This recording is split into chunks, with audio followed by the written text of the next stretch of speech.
Hi hello friends, welcome back to my channel Shiva శాస్త్ర vlogs.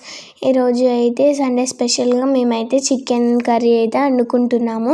ఎలా chicken curry కదా వండుకునేది అనేసి ఇంకా మా మమ్మీని అయితే చికెన్ పకోడీ కూడా చేయమన్నాను. మా మమ్మీ అయితే మా కోసం చికెన్ పకోడీ అయితే ప్రిపేర్ చేస్తుంది.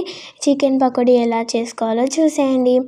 ఇందులో అయితే కారం, ఉప్పు, పెప్పర్ పౌడర్, జీరా పౌడర్, ఇంకా చికెన్ మసాలా, అల్లం వెల్లుల్లి పేస్ట్, ఇంకా ఒక ఎగ్ అయితే వేసుకోవాలి. ఇంకా నెక్స్ట్ శనగపిండి, ఇందులో అయితే ఇంకా బియ్యం పిండి కూడా యాడ్ చేసుకోవాలి. బియ్యం పిండి ఎందుకంటే బియ్యం పిండి యాడ్ చేస్తే క్రిస్పీగా వస్తుంది చికెన్ పకోడీ. ఇంకా కొంచెం లెమన్ అయితే యాడ్ చేయాలి, హాఫ్ లెమన్. ఇంకా మొత్తం కలిసేటట్టు మిక్స్ చేసుకోవాలి. అయ్యో, ఇందులో మనం పసుపు యాడ్ చేయడం మర్చిపోయాం కదా, ఇప్పుడైతే యాడ్ చేసుకొని మొత్తం కలిసేటట్టు మిక్స్ చేసుకోవాలి. ఇంకా ఇదైతే 1/2 అవర్ అయితే ఫ్రిడ్జ్లో అయితే పెట్టాలి.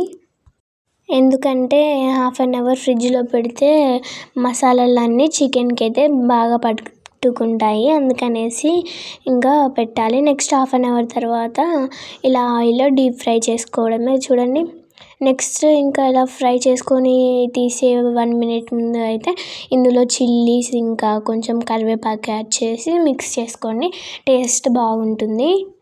ఇంకా ఇదైతే టిష్యూ పేపర్లో వేసుకుంటే ఆయిల్ అంతా అబ్జర్వ్ చేసుకుంటుంది. ఇంకా ఇందులో ఆనియన్స్ ఇంకా లెమన్ అయితే వేసుకొని తింటే చాలా బాగుంటుంది టేస్ట్ అయితే. ఇంకా ఇలా ట్రై చేసి చూడండి, టేస్ట్ అయితే చాలా బాగుంటుంది. నాకైతే చాలా నచ్చింది friends. Okay, subscribe our channel. Bye.